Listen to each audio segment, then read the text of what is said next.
Caritana rek ngabeberang deui Besti, ieu teh rek ngabeberang nyieun di pastel atuh Besti. Biasa we Besti ngabeberangna ge di imah ka mana-mana poe ayeuna mah haroream ieu ge daku tanggal nyieun nu karari teh gening nya.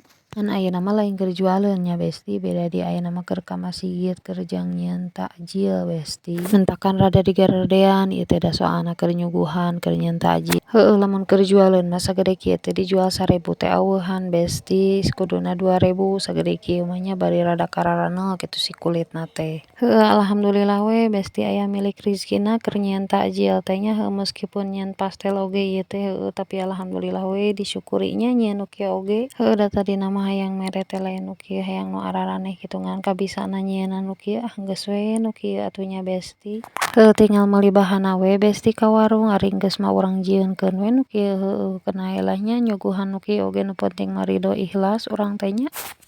Heueuh meskipun teuing di dalaha teuing moal ku barudak teh nya nu kareu mah tapi ieu teh rek dipantes-pantes sugan diplastikan nya kitu henteu boleh geur teuing Besti. Singkat cerita ieu teh beres Besti nya ngajieunan pastelna teh enak mah urang lanjut we goreng soalna ieu teh geus asar bisi kaporotan teuing bisi teu kaburu nya. Pan meureun hayang diplastikan teh ari diplastikan teh pan kudu nungguan heula tiis soalna lamun panas keneh mah sok jadi kesangan keneh teh jadi beueuy kana gorenganna teh geuning nya.